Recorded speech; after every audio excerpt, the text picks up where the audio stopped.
أعوذ بالله من الشيطان الرجيم. بسم الله الرحمن الرحيم. فأما اليتيم فلا تقهر وأما السائل فلا تنهر وأما بنعمة ربك فحدث. صدق الله العظيم. بس پر یتیم مت اس کو جھڑک اور سائل مت اس کو ڈانٹ اور اپنے رب کی نعمت کو بیان کر. تو اس صورت میں عظمت مصطفیٰ، شان مصطفیٰ، سیرت مصطفیٰ کو، صورت مصطفیٰ کو رب تعالی نے خود بیان فرمایا، جس کا ذکر اوپر تفصیل سے گزر چکا ہے. تو اس صورت میں اللہ تعالیٰ نے اپنے محبوب کو 3 انعامات کا بھی ذکر کیا کہ آپ یتیم تھے، آپ کو اللہ نے ٹھکانہ دیا، اور دوسرا انعام یہ کہ راہ ہدایت، راہ نجات، وحی کا راستہ، نبوت تک پہنچنے کا مقام، اس سے آپ بے خبر تھے.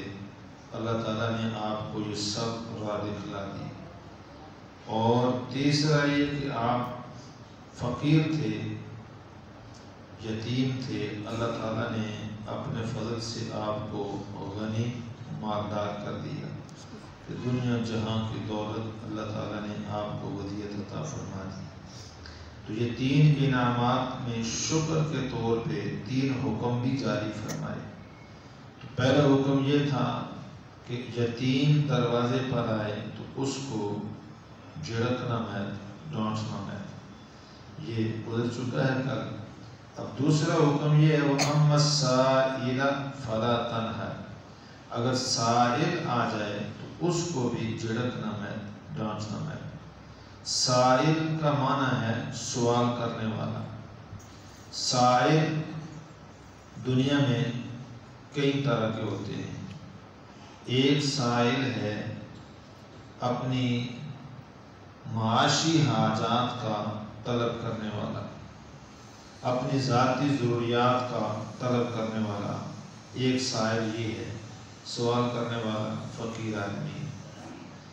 ایک سائل وہ ہے جو اللہ کے دین کی اشاعت کے لیے، اللہ کے دین کے غلبے کے لیے، اللہ کے دین کی حفاظت کے لیے وہ سوال کرتا ہے. مدارس کی، مساجد کی تعمیر میں، تعلیمی اخراجات میں اس کے لیے سوال کرتا ہے. تو ایک سائل یہ ہے. اور ایک سائل وہ ہے جو علم کے اعتبار سے، دین کے اعتبار سے علم حاصل کرنے کے لیے سوال کرتا ہے. سائل ہے جس کو دین کی اصطلاح میں عمومی طور پر طالب علم کہا جاتا ہے. تو یہ سائل ہوئے 3 درجے کے. قرآن کریم نے یہاں کسی کا نام نہیں لیا. قرآن کریم نے مطلقاً کہا وَأَمَّا السَّائِلَ فَلَا تَنْهَرْ. سائل جو بھی ہو، خواہ وہ طالب علم بن کر سوال کرے، سائل بن کر کو مسئلہ پوچھنے کے لیے آئے، یا وہ سائل اللہ کے دین کی اشاعت کے لیے، جہاد کے لیے، طلباء کے لیے، مدرسے کے لیے، مسجد کے لیے سوال کرے، تو یا سائل اپنی ذاتی ضرورت کے اعتبار سے کوئی سوال کرنے آ رہا ہے، تو فرمایا اخلاقی اعتبار سے دینے والے کو حکم دیا گیا فلا تنہر، اس کو ڈانٹنا نہیں ہے، اس کو جھڑکنا نہیں. اب یہ سائل ہو گئے 3 طرح کے. ایک سائل ہے طالب علم، دین سیکھنے والا. اس کے تو قرآن کریم میں فضائل آئے ہیں فَلَوْلَا نَفَرَ مِنْ كُلِّ فِرْقَةٍ مِّنْهُمْ طَائِفَةٌ لِيَتَفَقَّهُوا فِي الدِّينِ، کہ لوگوں کے اندر ایک جماعت ہونی چاہیے جو مستقل دین کی فقاہت حاصل کرے، علم حاصل کرے، ہر وقت مسائل علماء سے سیکھے. لَعَلَّهُمْ يَحْذَرُونَ، تاکہ وہ علم حاصل کرنے کے بعد اس طبقے کو جو علم سے محروم ہیں ان کو بھی تنبیہ کریں، تبلیغ کریں اور ان کو بھی اللہ کے دین پر عمل کرنے کے لیے ترغیب دیں اور آخرت کے عذاب کے تمام وعیدوں سے انہیں بھی ڈرائیں، انہیں بھی بچائیں۔ تو گویا ایک سائل ہے دین کا، اور یہ سوال کرنا اللہ کے ہاں ممدوح ہے، مستحسن ہے۔ حضور اکرم صلی اللہ علیہ وسلم کے پاس صحابہ آتے تھے اور مسائل پوچھتے تھے، اور حضور صلی اللہ علیہ وسلم مسائل کا جواب دینے میں بڑے فیاض تھے۔ کسی نے انفرادی اعتبار سے سوال کیا تو بھی آپ جواب دیتے تھے، کسی نے اجتماعی اعتبار سے سوال کیا تو بھی آپ جواب دیتے تھے، کبھی مجلس میں سوال ہوا تو جواب دے دیا، کبھی منبر پہ سوال ہوا تو آپ نے جواب دے دیا۔ حدیث میں آتا ہے ایک آدمی آیا، حضور صلی اللہ علیہ وسلم سے سوال کیا کہ یہ نماز پڑھنے کی اوقات کیا ہیں، 5 نمازیں جو ہمارے ذمہ فرض ہیں، اس کے اوقات کیا ہیں؟ تو آپ صلی اللہ علیہ وسلم نے اس کو زبانی جواب نہیں دیا ایک دم سے کہ بس پوچھ کر چلا جائے، بلکہ حضور صلی اللہ علیہ وسلم نے فرمایا کہ اقیم معنا، تم ہمارے ساتھ رک جاؤ۔ تو اب وہ آدمی حضور کے ساتھ رک گیا 2 دن۔ تو حضور صلی اللہ علیہ وسلم نے پہلے دن نماز وقت داخل ہوتے وقت اول وقت میں پڑھ لی، زور کی وقت داخل ہوا مثلا 12:15 بجے 12:30 بجے زور کی نماز پڑھ لی۔ اب یہ دیکھو وہاں یہ تھا کہ صحابہ ہر وقت حضور کے ساتھ ساتھ تھے، ہمارے یہ انتظار نہیں ہے۔ اب 12:30 بجے نماز پڑھ لی، پھر عصر کا وقت داخل ہوا نماز پڑھی، مغرب کا وقت داخل ہوا نماز پڑھی، عشاء کا وقت داخل ہوا نماز پڑھی، فجر کا وقت داخل ہوا فوراً نماز پڑھی۔ پھر دوسرے دن آپ صلی اللہ علیہ وسلم نے زور کی نماز 12:30 نہیں پڑھی کل کی طرح کہ آپ سارے مقتدی ہیں جی پڑھانے کی نہ دیر ہوئی، ایسے اتنی دیر ہے نہیں، بس بیٹھے حضور جب پڑھائیں گے ہم پڑھ کے جائیں گے، مجاری نہیں ہے کوئی پوچھے یا اصرار کرے۔ تو آپ صلی اللہ علیہ وسلم دوسرے دن جا کر ظہر کی نماز پڑھائی آخری وقت میں۔ اب مثلا آج کل ہماری عصر جب وہ تقریباً 4:30 پونے جا کر عصر ظہر کا وقت ختم ہو رہا ہے، تو پہلے دن 12:30 نماز پڑھائی، دوسرے دن جا کر 4:30 نماز پڑھائی۔ یہ ہے اول وقت اور آخر وقت۔ پھر عصر آخری وقت میں پڑھائی، پھر مغرب آخری وقت میں، عشاء آخری وقت میں، پھر فجر دوسرے دن سورج چڑھنے سے کچھ دیر پہلے آخری وقت میں پڑھا دی۔ پڑھانے کے بعد حضور نے پوچھا آئین سائل، وہ سوال کرنے والا طالب علم کدھر ہے جس نے پرسوں سوال کیا تھا؟ تو حضور صلی اللہ علیہ وسلم نے پوچھا تو وہ ادھر سے بولا انا ہنا یا رسول اللہ، یا رسول اللہ ادھر ہی۔ اب پتہ چلا کہ وہ جو علم سیکھنے آیا تھا وہ صدق کے دل سے آیا تھا، حضور نے اس کو 2 دن رکنے کا کہا، وہ 2 دن رک بھی گیا۔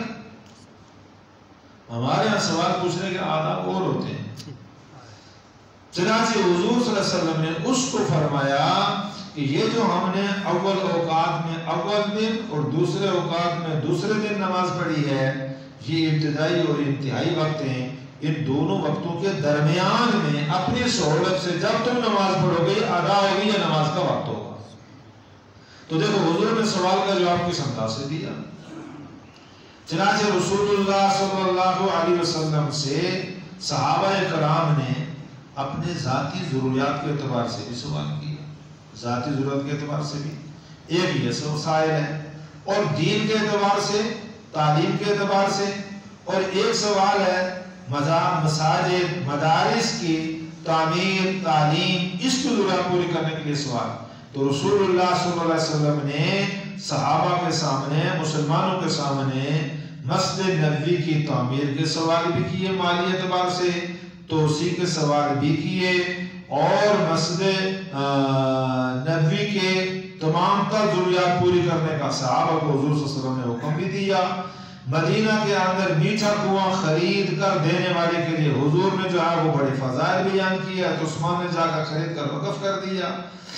غزوہ تبوک کے موقع پر جہاد کے لیے رسول اللہ صلی اللہ علیہ وسلم نے صحابہ سے چندے کی بہت بھرپور اپیل کی، جس میں ابوبکر صدیق رضی اللہ تعالیٰ عنہ نے سارا مال پیش کیا، حضرت عمر فاروق رضی اللہ تعالیٰ عنہ نے اپنا آدھا مال پیش کیا، حضرت عثمان غنی رضی اللہ تعالیٰ عنہ نے 3 مرتبہ 300 اونٹ لدے لدائے مع سامان کے اللہ کے راستے میں پیش کیے۔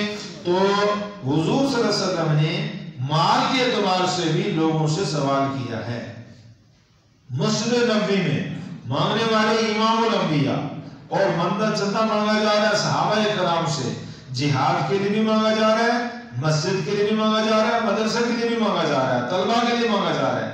ایک دن حضور صلی اللہ علیہ وسلم نے صحابہ کرام سے کہا کہ ہمارے مدرسے کے طالب علم میں کھانا نہیں ہے، کون ہے جو میرے مدرسے کے طالب علموں کو اپنے ساتھ، جس کے گھر میں جتنا دو تین طالب علم اپنے گھر لے جائے اور ان کو کھانا کھلا دے، رات کا کھانا اس طرح چل جائے گا۔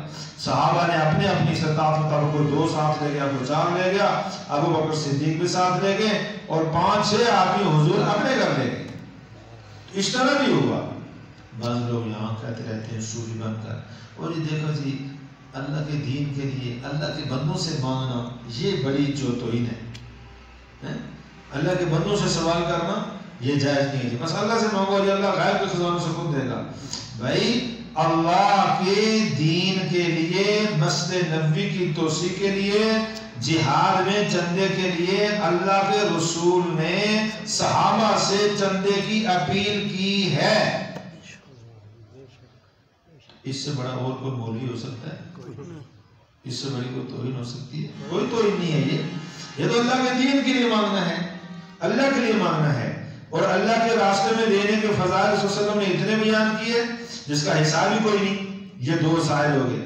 تیسرا سائل ہے ذاتی اعتبار سے، ذاتی اعتبار سے اپنی ضرورت کے اعتبار سے سوال کرنا، اپنی معاشی ضرورتوں کو پورا کرنے کے تحت سوال کرنا۔ آیا یہ سوال کرنا شرعاً درست ہے یا کہ نہیں؟